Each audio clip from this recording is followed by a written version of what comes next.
Yeah, that's my understanding as well. Yes.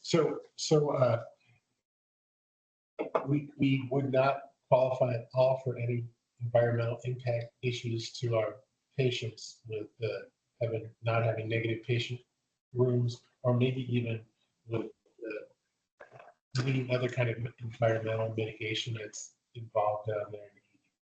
It'd be interesting to see what it is that they're basing their environmental determinations on. I think that they have historically been looking at, yes, like erosion or something that's specific to an area or specific to an area of the project. Because though we're doing something that has to do with an environment, that could be said of any project. And it could be said, and this particular threat, if it were a threat, it would be a threat anywhere that this happened. It'd be interesting to see whether they could consider it somewhat differently. I think that this is a determination from a list that they use, but which may be a list that exists separately from this particular funding opportunity. Like they tend to use a list the state of Alaska uses for many things. Like the distressed community, which is a list that the state uses that's based on our income kind of levels. It's an aggregate, but it'd be interesting to see what they're using for their environmental determination. Through the chair, it is my understanding that these would be factors more oriented with National Environmental Policy Act considerations. So not ventilation issues or negative pressure issues or things that would otherwise affect our ability to provide appropriate medical care. These would be, EPA sorts of issues. And I think that they're tending to look at it from a perspective of, is our community or our project, affected by something particular? And in our negative pressure needs would be if we were unusually affected by an outbreak of something in Juneau. If that were the case and existing, then that would be a claim that we would be making. But as a theoretical, it could theoretically happen anywhere, but it isn't currently existing. Through the chair, also, I would be happy to share the specific application and narrative that we provided for this so that there could be some additional review of that. But I think we made a really good case as it related to infectious disease and the coronavirus epidemic and why this was important along those lines. And that also makes me believe that if that was otherwise factored into this component of their scoring, potentially they would have reached back out and asked us to answer some additional questions. But we hit hard on the need to address this, especially negative pressure, airborne infection isolation requirements due to the recency of the pandemic. I'm sure. I just think that it's really important that this project started from a ventilation project that was solely because of environmental issues. And whether it's natural disaster, environmental issues, or environmental issues just from your surroundings, it's something that I really think that I could sit there and definitely argue that. I don't know if that's a happen. To take away 10 points right away and then to put us at 80, scoring is really concerning because then we're going to get it next year. Well, last year we were told this just wasn't a shovel-ready project, or you guys would have gotten it. Through the chair, one thing that Noel and I just talked about today was, reaching out to their project. What do they call them? Project coordinators, Project manager. project managers, and just making sure that there aren't elements that are going to be used to score or rank our future applications that we're otherwise not aware of or that may disadvantage package our applications because of the specifics of our project or where we're located or the community that we live in. We will definitely need to do that. I also do have, oh, sorry, go ahead. On that also, the other issue, and I don't know if it was addressed in the application, is also our decon area. So that would be something else that I That's what I was think trying to. we should also target also, if we're reviewing it, because that's another environmental issue with emergency management and coming in, that is a hazard also. So we're for reviewing it. Yeah. And just really quick, lastly, we did get some specific feedback from the reviewers, and I'll share some high level.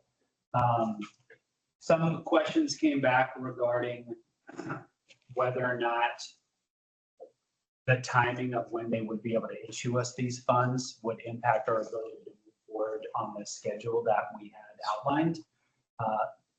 That's frustrating to me because that's an easy question that we could have answered prior to them making a decision. We weren't afforded that opportunity. And then another one was a general comment that said, this isn't a good fit for limited Denali Commission funds. Juneau has options for raising capital lacking in other parts of the state. And I think some of that goes to show the distressed or disadvantaged element of, but if that's already being scored against us, I don't understand why that feedback would have also been included in the specific comments. However, I think we do need to think about with any of the projects that we would like to seek external funding on, and or which external funding sources we want to continue to try to seek funding from, the best match that we can have. And for whatever reason, in this case, with this specific feedback, I get a different feel than we did last year with the way they responded to this.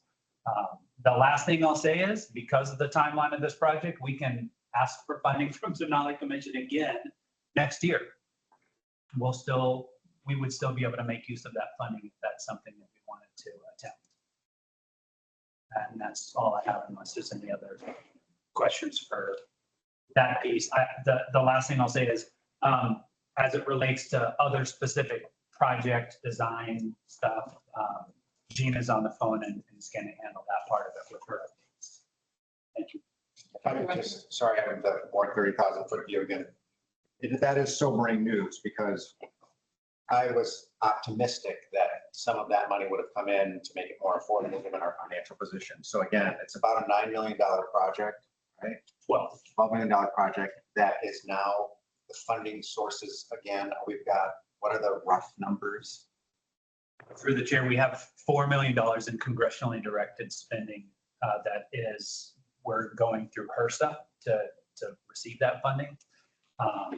And then the rest of it would come out of Bartlett reserves as it stands for right now. Thank you. Any other questions?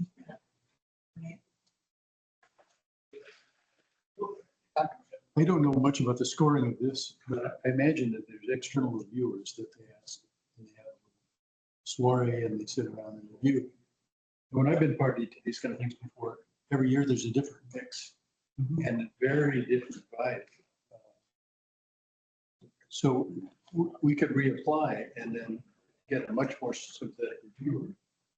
When do we need, if we just put off this amount of money, how many years down the road do we need before we need to start? Assuming we eventually get it, how many years can we try for this and still use some of this money in the budget? Through the chair, I think if we were able to move along the timeline that we've identified, which would potentially still have us starting construction later in the construction window of next year. And what we would anticipate for the timeline of that construction activity. Next year's probably the last chance for us to apply for this money. By the time we get notice of award, and then by the time that funding is otherwise available to us, we would likely be well into construction. for this project, if we move along the timeline that we have set out right now.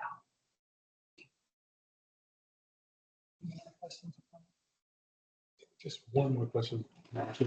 Nate, when did we find out that we were not going to be awarded this? I don't, Maybe 10 days ago. a week and a half ago. Was our senior leaders told of this? I think you may have even sent it out, but I know I did as soon as I got. It was, say, maybe Wednesday of Tuesday of last week. It was late by about a month or 6 weeks from last year's response. So we had inquired with them because we were awaiting normally we would get it in July.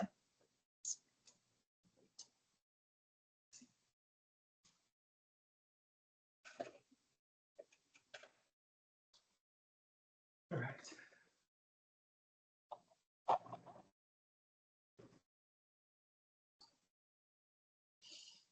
August 26th. Sorry.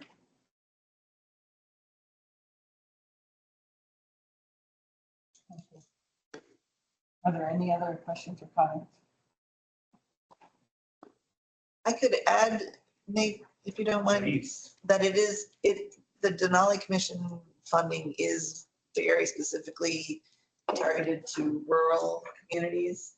And where we qualify as rural under federal things and they're not excluding us entirely. Their mandate is to work towards funding rural projects, and depending on who is doing the reading of the applications, they may be keeping that in mind in a different way.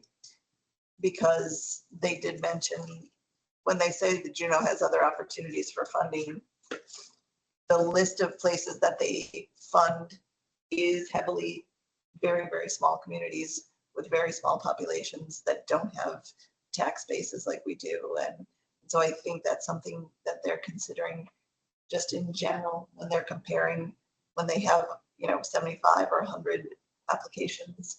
I think that's something that they're considering pretty heavily as part of their mandate. Through the chair, I have a comment on that too. Noel and I have been talking. It would be interesting to see kind of what the level was for scoring that resulted in award or no. I know it's probably not just one answer, but we largely did well on the rest of the components that were scored with this application.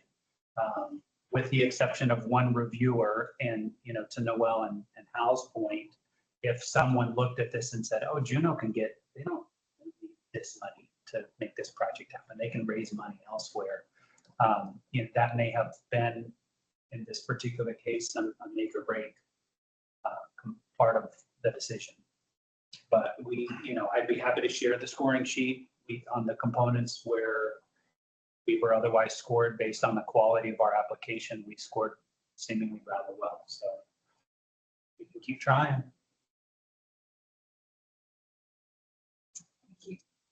Let's move on to the B under old business, options and priorities for the use of Aurora Behavioral Health Center. Thank you, Madam Chair. I wanted to give an update based on board direction and feedback over the past few months about how we are planning to analyze and make decisions regarding the use of the Aurora Behavioral Health Center. So this is going to be a relatively high-level overview. There have been more detailed discussions in the background with senior leadership as we come up with our best recommendations and alternatives. But to get us started, the first thing I wanted to do is make sure that any of these decisions and analyses were grounded in our strategic goals. And so for this particular initiative, improving infrastructure to meet community needs and optimizing and driving strategic clinical growth seem to be the most pertinent strategic goals to help drive this initiative. Next slide, please, Anita. And so I quickly wanted to just otherwise go over the overarching thought process for how we would go about trying to identify what those alternatives would be. So the first thing, I briefly mentioned this, but is what's the strategic nexus? If we're going to be moving functions into the new space, where do these fall within our overarching strategic priorities? Things like service line growth. Have we identified either through the facility master plan or current status quo that there's a clear need for space to allow for efficient operations? Functional adjacencies, how can we put service lines together that make sense to be together? Things like that. Obviously, community need was considered as a part of that based on the last time we did a community health needs assessment. Next up was feasibility. The Aurora Behavioral Health Center was constructed to meet a level of quality standard that we could potentially move a number of different functions in there. However, for those of you that have been in the space, it's got a lot of office space, a lot of administrative space. If we want to move clinical functions into that building, we need to really take a hard look at how costly and time consuming would an initiative like that present to us. What other guidelines are we going to have to meet to make sure that whatever functions we move into that space can do so and not run afoul of joint commission or conditions of participation. Obviously, our ability to minimize disruption to existing operations would be helpful. And how realistic is it from a timing and sequencing standpoint? And then last, I added this, and for some reason it didn't end up on the one that I sent to Anita for cost. In addition to what you see here, how does this affect our reimbursement base is another element that we wanted to make sure we considered. For example, at some point we had talked about trying to move hospice into the long-term care facility, but when we really dug into that, we identified that even though we're having to pay for lease space for them right now, it would be more cost prohibitive for us to move that function into the long-term care facility. We need to be thinking about those things as we make these decisions. Any questions so far? Okay, move on past this one as well. So first we wanted to take a look at what exists within the Aurora building and kind of categorize the type of space that's currently available. So as you can see, there's 3 levels here. The first level is the entrance to the building. It's obviously got the largest footprint because of the way that building was constructed, but it's also primarily where we're going to do that initial intake, that initial interaction with patients. So it's got a large waiting area, a large reception area, and workspaces for administrative staff. The rest of that space is largely office and clinical spaces, and could potentially be used for a number of different functions. The second level, as you can see here, is a little bit smaller. That's where we previously had applied behavioral analysis, and that's primarily office and shared administrative space. It does have a small reception area right when you come off of the elevator and a small waiting area. But the bulk of those spaces were meant for someone to have a desk in, maybe for someone to sit down with a patient in, but don't have things like sinks and other functions that you would need, other utilities that you would need for a typical medical clinical exam. And then the last level 3, is where we previously had our crisis unit, our adolescent crisis unit. It's more open space, which could lend itself well to certain types of functions. And then otherwise, it's primarily clinical space in nature with some shared administrative and office space. So recognizing the status quo of that space helps us really start on the path of the feasibility. What would be feasible? Next slide, please. So moving forward, we are in the process. Like I said, we've had several working sessions now where we've talked about things like which priorities we want to focus on with strategic service growth or strategic service investment, identifying where there are matches between that and what we know about the community needs, where space issues can be addressed relative to current deficiencies. And so we're going to continue to hash through those, and within the near future, that might be October, we could hopefully present something to the planning committee with a little bit more detail. Here's what our recommendations are for spaces or for functions that we think we would like to move into that space. I put this on an earlier slide too. There's a level of effort that would need to go into identifying rough order of magnitude for costs, things like that. If we need to move plumbing from its existing branch lines out into individual existing office spaces to turn those into clinical rooms, we're likely going to need to get some assistance to develop rough order of magnitude of costs and get some additional information about how timely that type of construction activity will be. So we're working through some of that now. But I think we've got some good initial analyses, and we have good options to be able to make use of that building. And I'm very confident that we're going to be able to turn that building into something that really lines up with where Bartlett wants to be 1, 2, 5, 10 years from now. And with that, I open it up to any questions. Thank you. Dr. Rister. So again, I'm sort of the 30,000 foot view. In summary, you're still analyzing and there's no leading candidate as of yet. How would you like to answer that question, Ian? Sorry, don't mean to put you on the spot. The answer to that question is yes, you're absolutely right. We've started looking at a whole different group of programs that we could move in there and see whether or not that makes sense. The building also has restrictions of what we can move in there because of the bond issues. So it can't be leased for physician space unless that's an employee physician. So we're taking a look at what do we do about oncology, what do we do about orthopedics, how would that fit that building, what do we have to do to make that clinical space.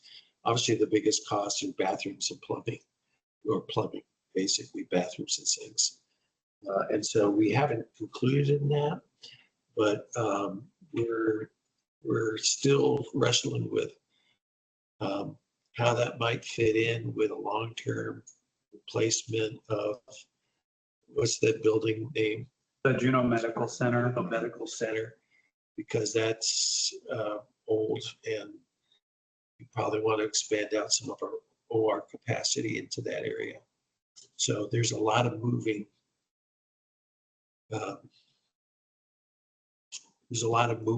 parts here. At the same time, we want to make sure that whatever we do is patient-centered. So, do we want to put something on the first floor that most people walk into? All those things are in consideration. We don't have a definite. And through the chair, the other thing I would add is this is why it's what we're trying to do is develop several different alternatives, not and each one of those alternatives then has several potential domino effects to it as well. So yeah, we're still in the analysis phase, but it's because if you were to make one change to, let's say what's going to be on the third floor of that space, that may then change the way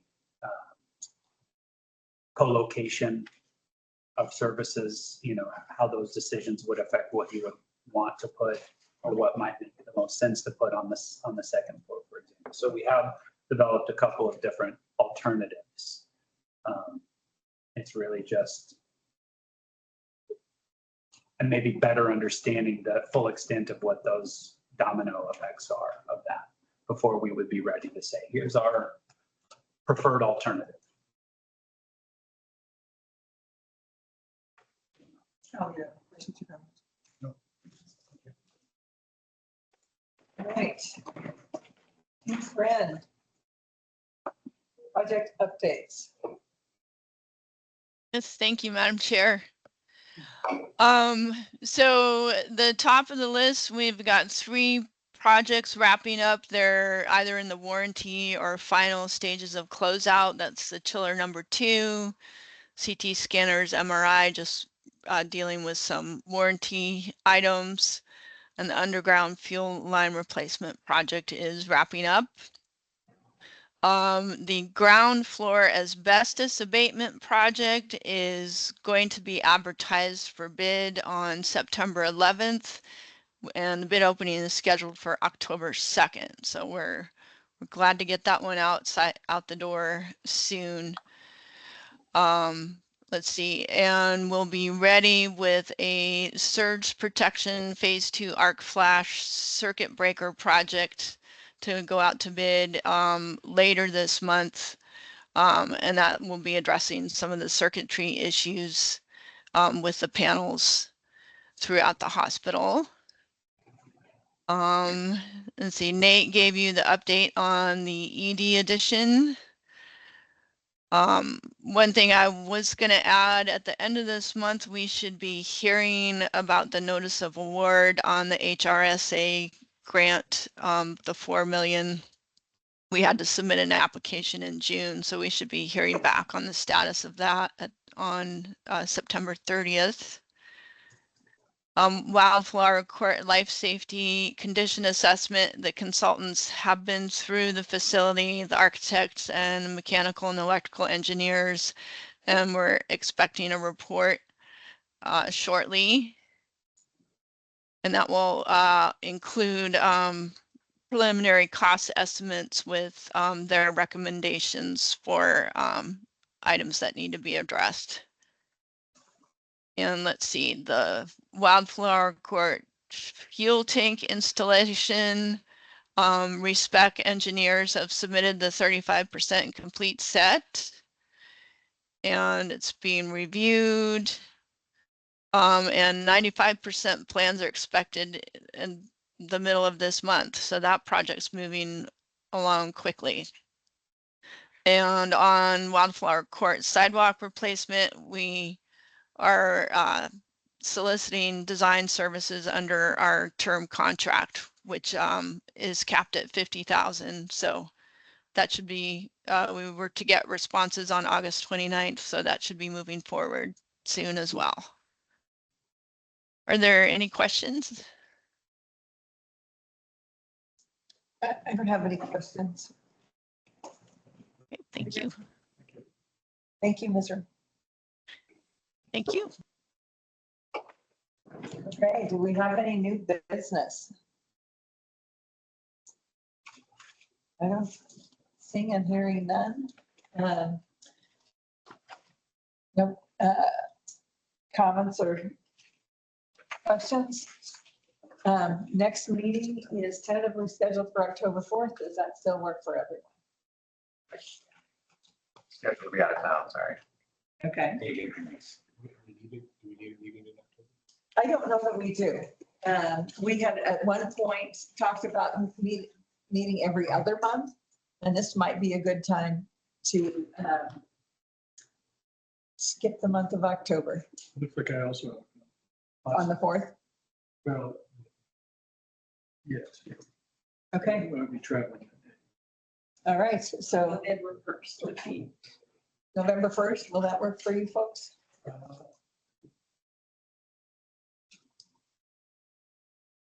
Yes, it looks like. Okay. All right, you get a reprieve for a month. Thank you all. The meeting is adjourned. How long have you been here? Here about 7:40. I was in my.